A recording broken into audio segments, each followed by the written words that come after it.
Éxodo 17 ya. El domingo pasado vimos la primera parte, el evento que se nos relata sobre cuando Moisés tiene que golpear la peña para que salgan aguas, ¿recuerdan? Y toda la queja que hubo en ese momento, todo ese altercado que hubo entre el pueblo y Moisés. Y hoy vamos a estar continuando con este capítulo desde el versículo 8, en donde se nos va a relatar otro evento, otro conflicto, otro obstáculo quizá en el camino del desierto, que es la guerra contra el pueblo de Amalek. ¿Sí? Así que vamos a leer Éxodo 17, 8. Dice: entonces vino Amalek y combatió contra Israel en Refidim. Y Moisés dijo a Josué: escoge algunos de nuestros hombres y sal a combatir contra Amalek. Mañana yo estaré sobre la cima de la colina con la vara de Dios en mi mano. Josué hizo como le dijo Moisés y combatió contra Amalek, mientras Moisés, Aarón y Hur subieron a la cumbre de la colina. Sucedió que cuando Moisés alzaba su mano, Israel prevalecía, pero cuando bajaba su mano prevalecía Amalek.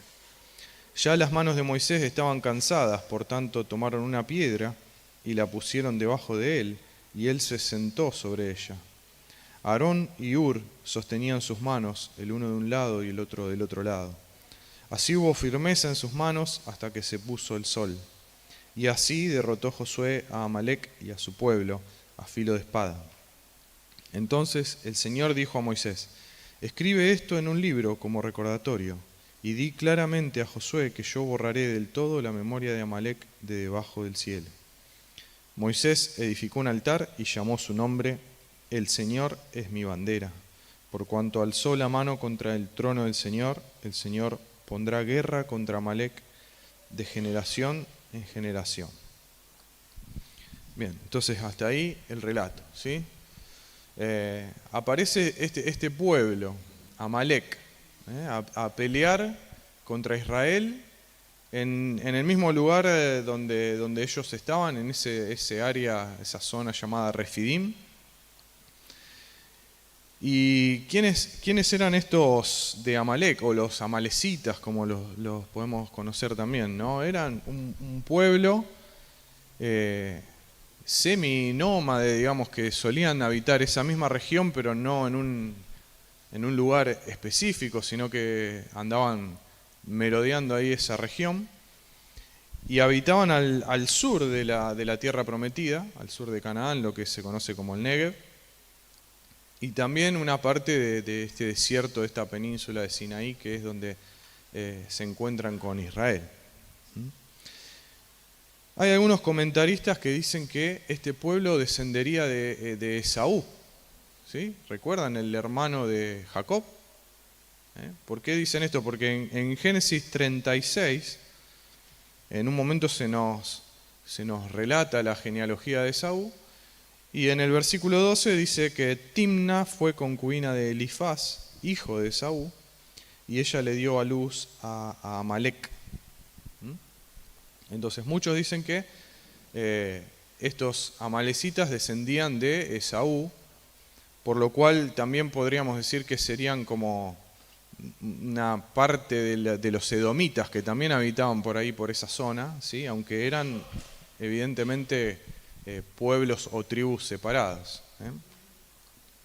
Ahora, hay algunos que también insisten en que no se trata de este Amalek, el que dio origen al pueblo, ¿sí? ¿Por qué? Porque, ¿se acuerdan en Génesis 14, allá lejos y hace tiempo, cuando vienen estos reyes invadiendo el área donde habitaban Abraham y Lot y toman cautivo a Lot?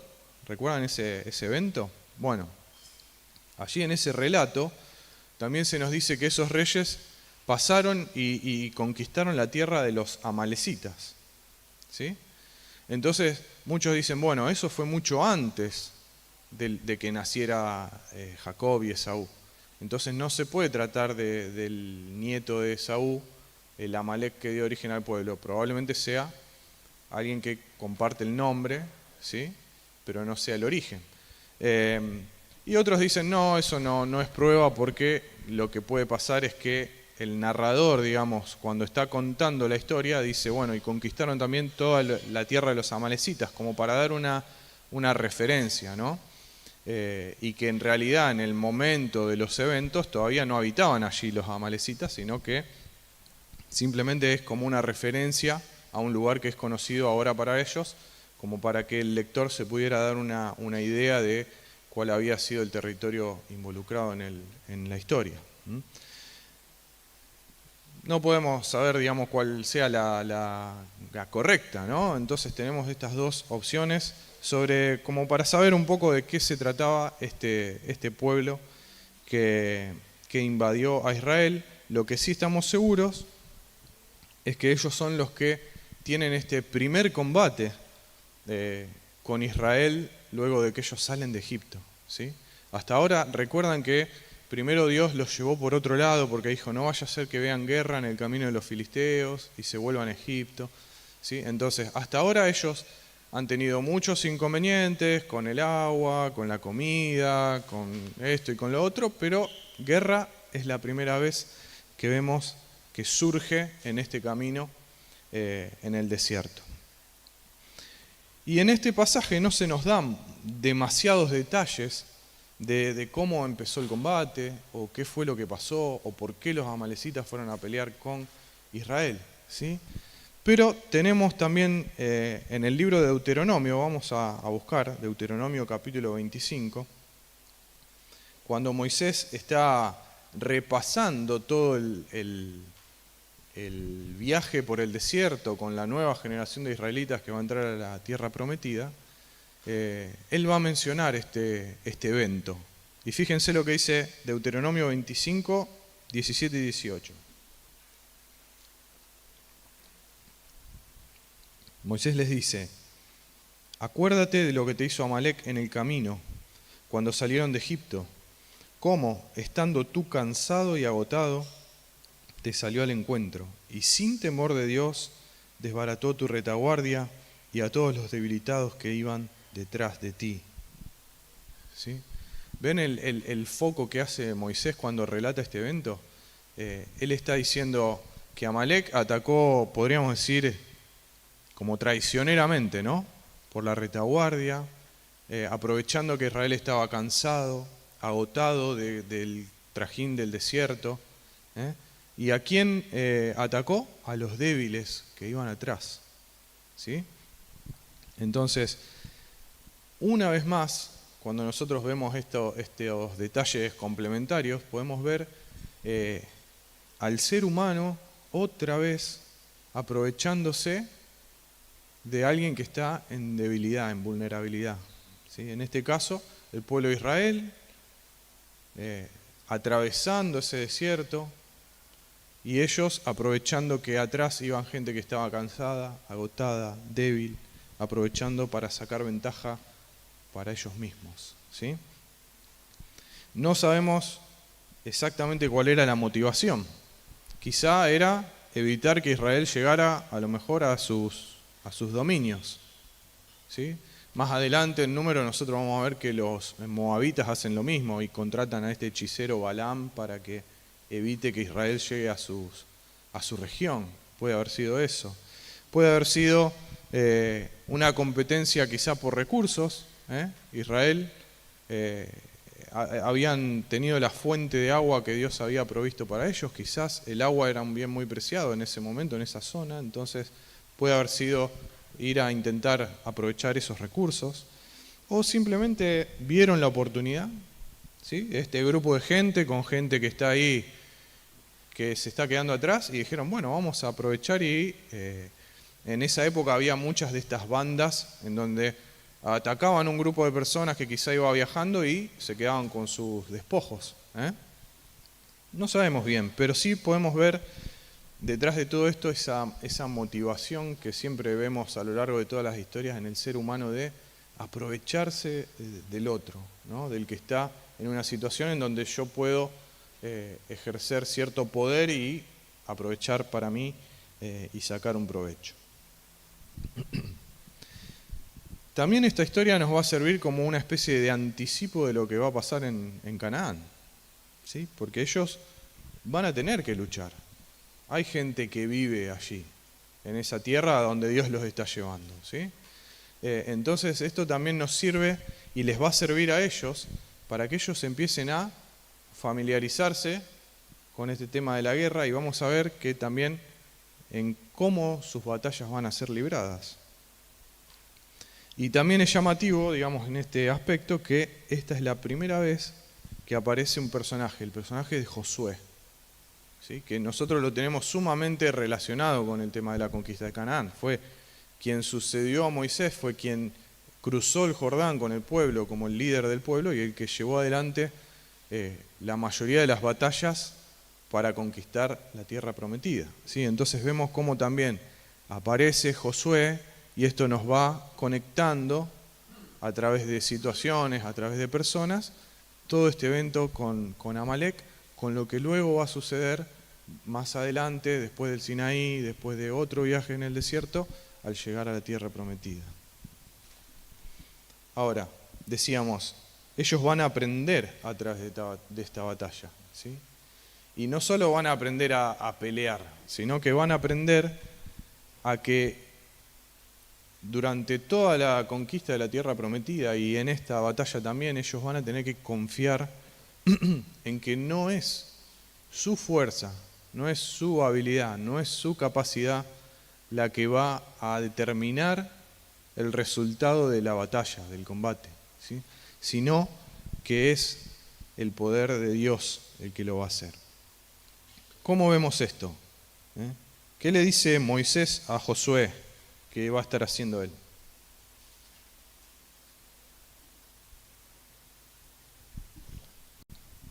¿Qué le dice? Busca unos hombres para salir a pelear y yo... Eso, exactamente. Yo voy a ir a la cima de la colina, del collado, según la traducción, y voy a estar ahí con la vara de Dios en mi mano, ¿sí? Entonces, nosotros ya tenemos un concepto de qué se trata la vara de Dios. Entonces, ¿a qué puede estar apuntándonos? Que Moisés diga, vos andá y peleá, y yo voy a estar allá arriba con la vara de Dios en mi mano. ¿Qué nos evoca el concepto de la vara de Dios en mano de Moisés? Acontecimientos anteriores. ¿Qué tipo de acontecimientos?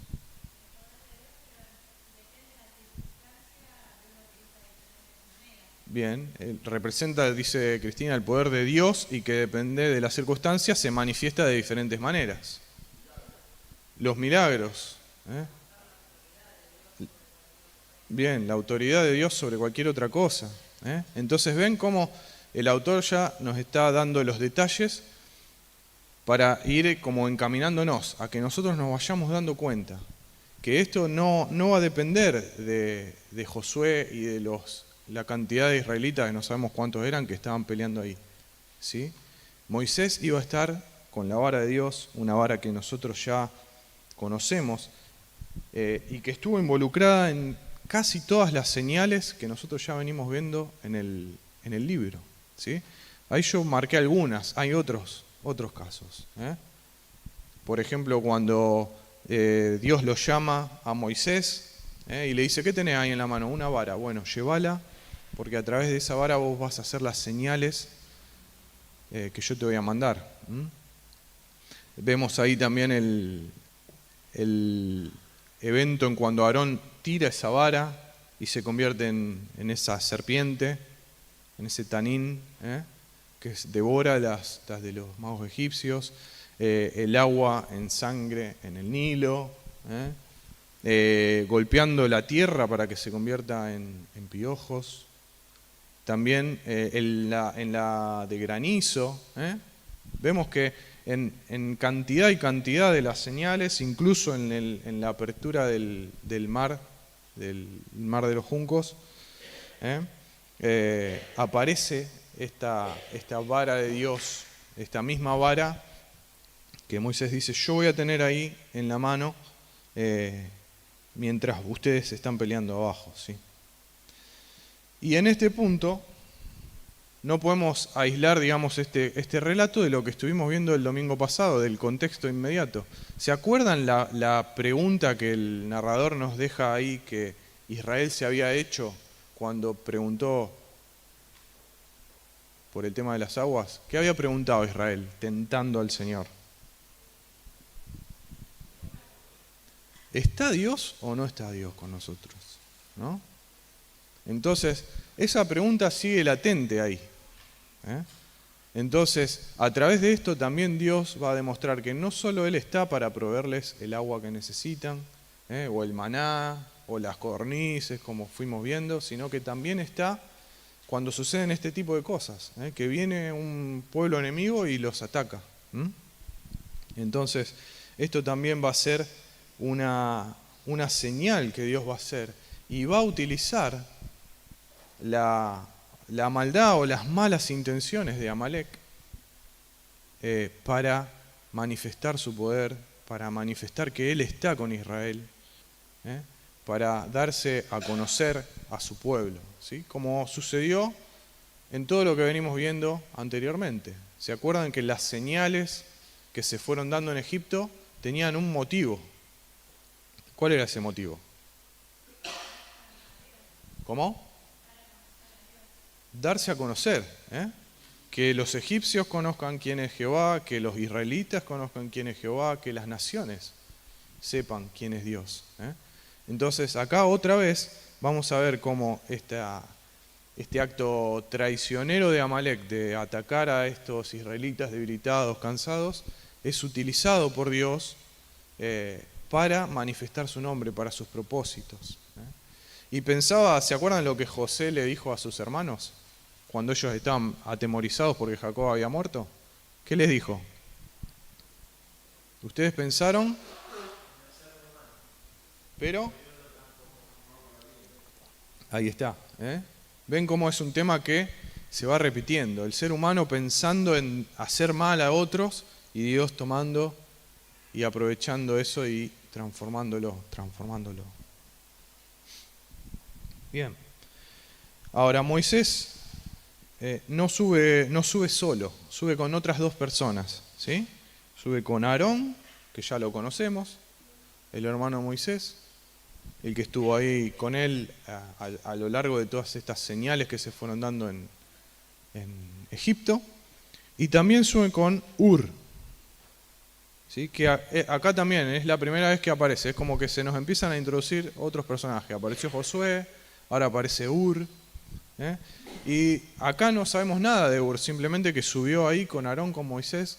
Más adelante podemos ver que él era parte de los ancianos de Israel, ¿sí?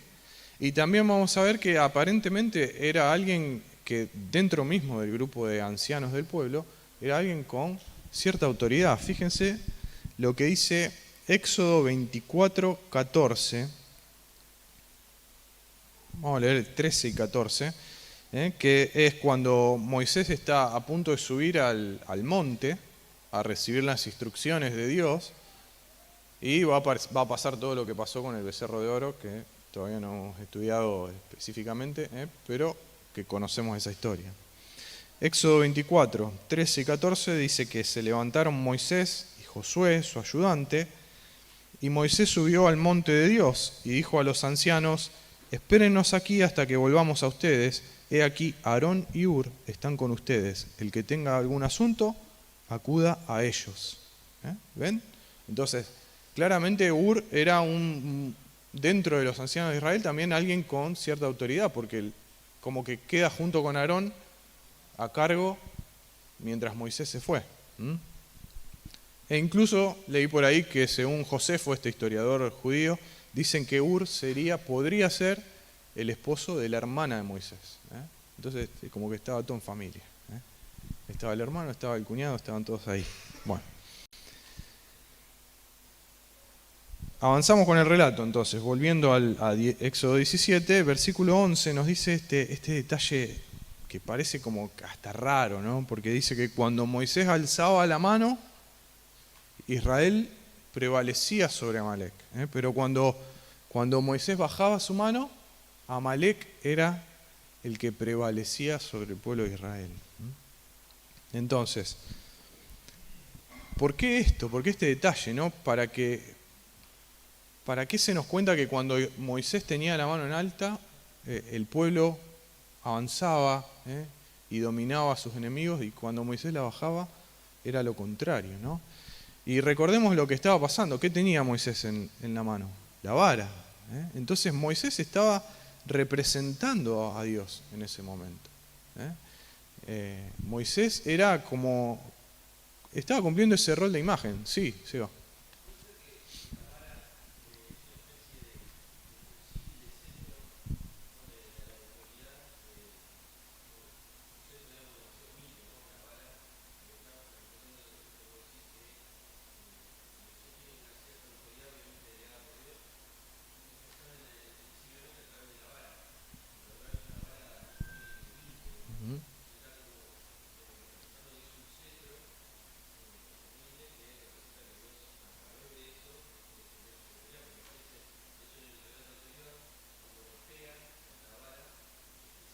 Ujú.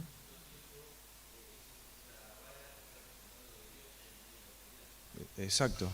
Esa vara, ahí Seba dice, lo compara como con un cetro, ese símbolo de autoridad real, en este caso delegada por Dios en Moisés, que es el quien la tiene en ese momento, ¿sí? Esta vara, que es un cetro humilde, mostrando también ese carácter de diferente de Dios con los reyes de esta tierra, pero claramente Moisés está en ese momento representando esa autoridad de Dios sobre la situación. Y también nosotros acá ya tenemos un concepto que se ha ido desarrollando a lo largo del libro. Este concepto de el brazo extendido, o mano fuerte también. ¿Recuerdan? ¿Quién usaba esa frase? ¿O para qué? ¿No se acuerdan? Dios dice, yo los voy a sacar con mano fuerte, con brazo extendido voy a hacer mis señales. Entonces, habíamos visto también que esa era una imagen muy propia de la cultura de ese momento. No sé si se llega a apreciar ahí. Sí, se ve bastante bien, ¿no? Ahí vemos, es como una tablilla egipcia de uno de los faraones, el que está ahí con el bracito así, ¿ven? Que también tiene una especie de cetro, un mazo real, que representa su poder y su autoridad, con la mano extendida, y en la otra mano tiene como de los pelos a un enemigo. Entonces vemos que es una representación cultural de el poder sobre el enemigo, ¿sí? Entonces ellos estaban muy familiarizados con ese tipo de conceptos. Y nosotros también ya lo hemos visto. Ahí tenemos algunos ejemplos. Éxodo 6, por ejemplo, dice, yo soy el Señor, yo los libraré de las cargas de Egipto, los libertaré de su esclavitud, los redimiré con brazo extendido, con grandes actos justicieros. ¿Ven? Todo sobre cómo Él los iba a liberar del poder opresor de Egipto. En Éxodo 6 mismo también antes dice, ahora verás lo que yo haré a Faraón, porque con mano fuerte los dejará ir, con mano fuerte los echará de su tierra. Bueno, vemos, también en Éxodo 13, después cuando está anunciándose la plaga de los primogénitos, en realidad cuando ya sucedió y están recordando eso que aconteció, vemos otra vez ese concepto de mano fuerte. Entonces vemos que otra vez el autor está usando estos conceptos que ya se fueron como plantando en el libro y los va aplicando a otras situaciones para mostrarnos que nuevamente está sucediendo lo que ya pasó. Entonces Dios está peleando esa batalla por Israel. Ellos deben confiar en el poder del Señor, ¿sí? Y no en su propio poder.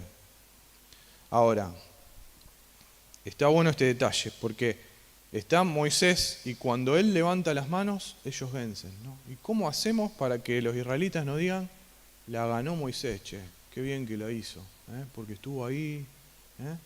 Entonces, ¿qué vemos? Que a Moisés, ¿qué le pasaba? Se cansaba. no le daba.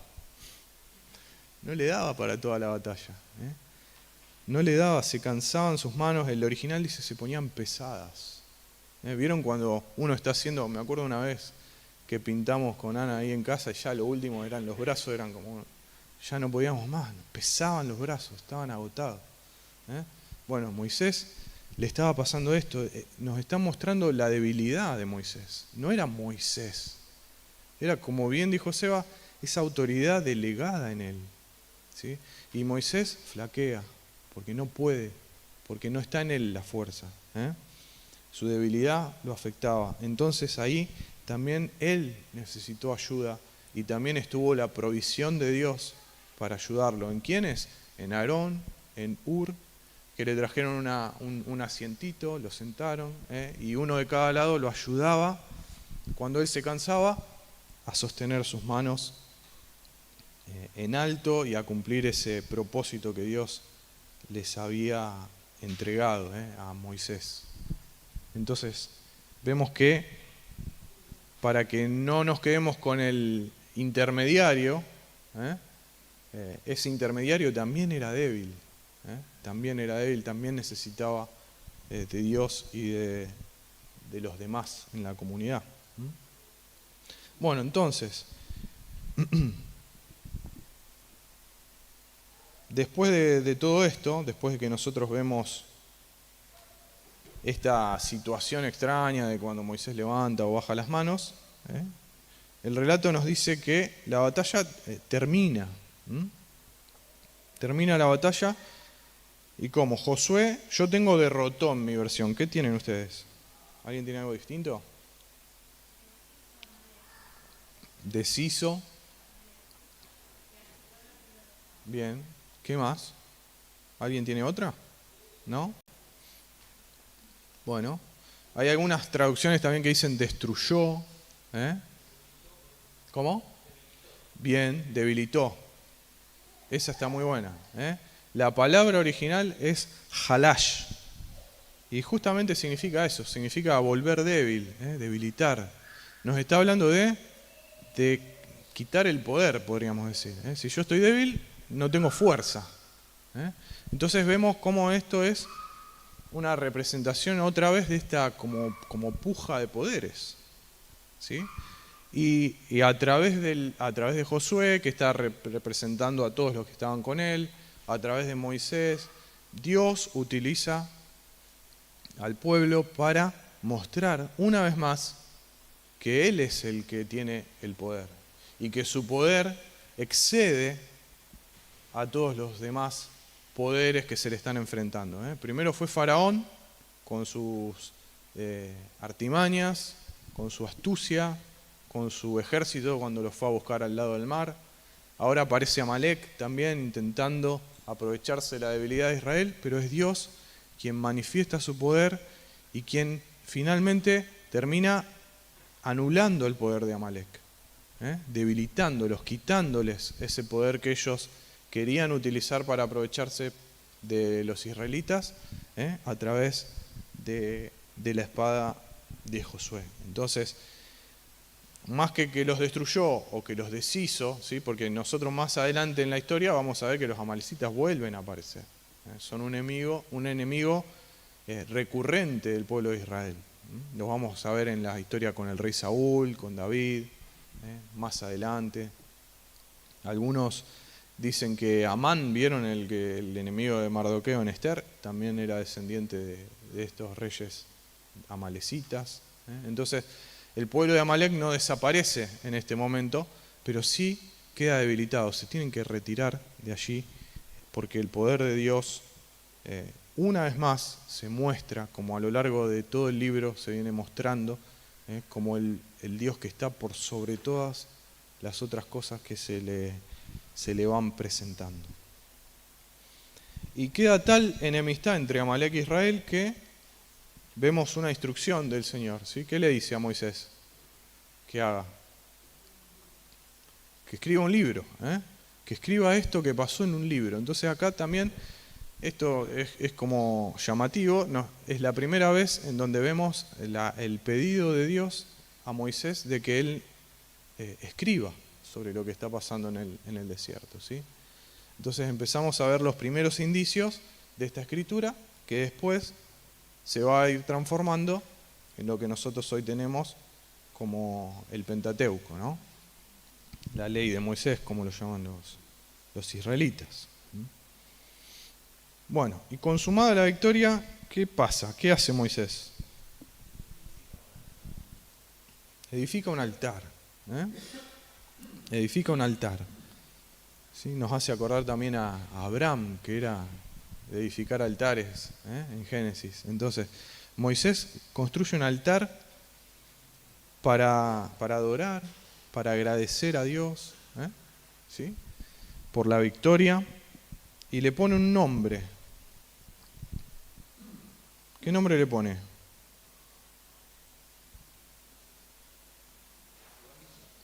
Jehová Nisi, en el original, y se traduce: Jehová es mi estandarte, mi bandera. ¿Sí? Entonces, ¿por qué? ¿Por qué le pone Jehová es mi estandarte, Jehová es mi bandera, ¿no? Entonces es importante lo que está haciendo Moisés para también el momento que Israel está viviendo como nación. Recuerden que nosotros hablamos que toda esta travesía en el desierto es un momento de transformación para Israel, donde ellos necesitan redefinir su identidad. ¿Sí? Porque ellos estuvieron 430 años en Egipto. 430 años, es un montón. Yo me ponía a pensar, por ejemplo, nosotros tenemos, ¿cuánto? 214, 200 menos. En 1816 la independencia de Argentina. Menos de 200 años. No sé, las matemáticas ahora me están fallando. Pero imagínense 430 años de que ellos vivieron ahí, de que entraron como una familia de 70 personas a ese lugar y vivieron allí, y por más que en ese momento, digamos, la nacionalidad no se daba por donde uno nacía, sino por la pertenencia a una familia. Ellos no dejaban de ser la familia de Abraham, no dejaban de ser hebreos. La cultura que los rodeaba iba permeando en ellos, iba haciendo mella. Entonces, necesita Israel que Dios redefina esa identidad que se fue armando o construyendo a lo largo de todo ese tiempo en Egipto, ¿sí? Y obviamente los estandartes, hoy las banderas las usamos como un símbolo de identificación también, ¿no? Quizá de una manera diferente, porque hoy nosotros tenemos la bandera, representan esos colores a nuestro país, y en cualquier lugar que lo veamos, sabemos que ese lugar o las personas que están allí se identifican con cierto país, ¿sí? Quizá en aquel entonces se usaba para lo mismo, pero no tanto en todo momento, sino que era más específico de los momentos donde había batallas, ¿sí? Los estandartes y las banderas se usaban en las batallas justamente para identificarse. Entonces yo sabía que esos que venían corriendo para acá eran de los míos o no eran de los míos, ¿no? Se guiaban con los estandartes también, se daban señas entre las distintas divisiones de los ejércitos. Fíjense lo que dice el comentario del contexto cultural de la Biblia, que fue escrito por John Walton, Matthews y Chavalas, y dice: el nombre Jehová es mi bandera, el que Moisés le pone al altar, refleja la teología que ve a Jehová como líder de los ejércitos de Israel. En el ejército egipcio, las divisiones tenían nombres de diversos dioses. Por ejemplo, la división de Amón o la división de Set. Y las banderas o estandartes representaban la división por medio de alguna representación del dios. Entonces, miren, yo traje una imagen ahí que encontré, a ver si se ve. Ahí se ve. Más o menos se ve. Es uno de estos jeroglíficos egipcios y vemos estas personas que tienen como una especie de hacha o algo así, un arma. Y hay dos, fíjense que tienen algo como que tiene un asta más larga y arriba es como una varilla así transversal y una especie de símbolo, ¿sí? No se llega a ver bien el símbolo, Pero esos eran los estandartes que usaban los egipcios. ¿Ven cómo están representados ahí en una escena de batalla? Entonces, esos estandartes, como dice acá el comentario, tenían por lo general una representación, una imagen de uno de los dioses de egipcios. El sol, puede ser, que era el dios principal, y diferentes dioses para ir nombrando las diferentes divisiones de los ejércitos y cómo ellos se identificaban con esos dioses, ¿sí? Entonces ven cómo Moisés está a propósito nombrando ese altar, diciendo, muchachos, ahora nuestro estandarte es Jehová, ¿sí? Nosotros no nos identificamos más con esos dioses. Nosotros ahora nos identificamos con nuestro Dios, con este Dios que nos acaba de dar la victoria, ¿sí? Entonces, otra vez vemos este intento de Dios a través de Moisés de transformar la identidad y el pensamiento de los israelitas, ¿sí? Porque recuerden, ¿qué pasó hace un par de versículos atrás cuando se encontraron sin agua? ¿Qué querían hacer? Volvamos a Egipto. Seguían ellos, lo venimos viendo relato tras relato, ellos todo el tiempo tirando de nuevo atrás para Egipto. Entonces Dios otra vez transformando el corazón de su pueblo, trabajando en ellos para que ellos pudieran ser transformados en ese pueblo que en no muchos capítulos, en no mucho tiempo, van a estar ahí al pie del Sinaí siendo beneficiarios de un pacto con Dios. Fíjense, para leer sobre cómo la cultura egipcia había afectado a los israelitas, un pasaje vamos a buscar en Ezequiel capítulo 20.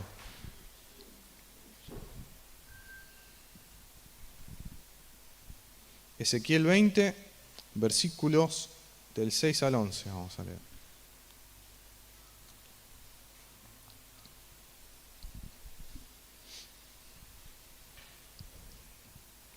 Vamos a ver cómo el profeta, hablando las palabras de Dios, hace referencia a los eventos del Éxodo. Dice, aquel día que les alcé mi mano, jurando así que los sacaría de la tierra de Egipto, a la tierra que les había provisto, que fluye leche y miel, la cual es la más hermosa de todas las tierras. Entonces les dije, cada uno eche de sí las abominaciones de delante de sus ojos, y no os contaminéis con los ídolos de Egipto. Yo soy Jehová vuestro Dios. Mas ellos se rebelaron contra mí, y no quisieron obedecerme. No echó de sí cada uno las abominaciones de delante de sus ojos, ni dejaron los ídolos de Egipto. Y dije que derramaría mi ira sobre ellos, para cumplir mi enojo en ellos, en medio de la tierra de Egipto. Con todo, a causa de mi nombre, para que no se infamase ante los ojos de las naciones, en medio de las cuales estaban, en cuyos ojos fui conocido, actué para sacarlos de la tierra de Egipto. Los saqué de la tierra de Egipto y los traje al desierto. Les di mis estatutos y les hice conocer mis decretos por los cuales el hombre que los cumpliere vivirá. ¿Ven cómo Dios está diciendo, acusando, digamos, a la generación que está parte en Babilonia, parte aún en Jerusalén por ser exiliados, diciéndoles, ¿ustedes se acuerdan cuando yo los saqué de Egipto en el Éxodo? Y yo les dije que dejaran los dioses de Egipto de lado. Ustedes no me quisieron escuchar, no dejaron de lado esos dioses. Entonces vemos hasta qué punto esta cultura egipcia se había apegado a los israelitas, al punto que ellos estaban entremezclados con todo este culto a estos dioses, ¿no? Entonces eso nos da también la importancia que tiene este evento y cómo Dios una vez más ahora usa este inconveniente, esta guerra con otro pueblo para mostrarles que ellos deben desechar lo que fueron en Egipto. Esos esclavos ya no son más esclavos de Egipto, ahora van a ser el pueblo del Señor, ¿sí? Oramos. Padre, te damos gracias, Señor, por tu palabra. Te damos gracias porque confiamos en que has estado entre nosotros y nos has estado enseñando a cada uno de nosotros, a nuestros corazones. Nos has mostrado lo que nosotros necesitamos conocer a través de esta porción de tu palabra, Señor. Te rogamos que sigas entre nosotros, queremos disfrutar de tu presencia, disfrutar entre hermanos, la comunión que nos has regalado como tu pueblo, Señor. Te pedimos que sea así, en el nombre de Jesús. Amén.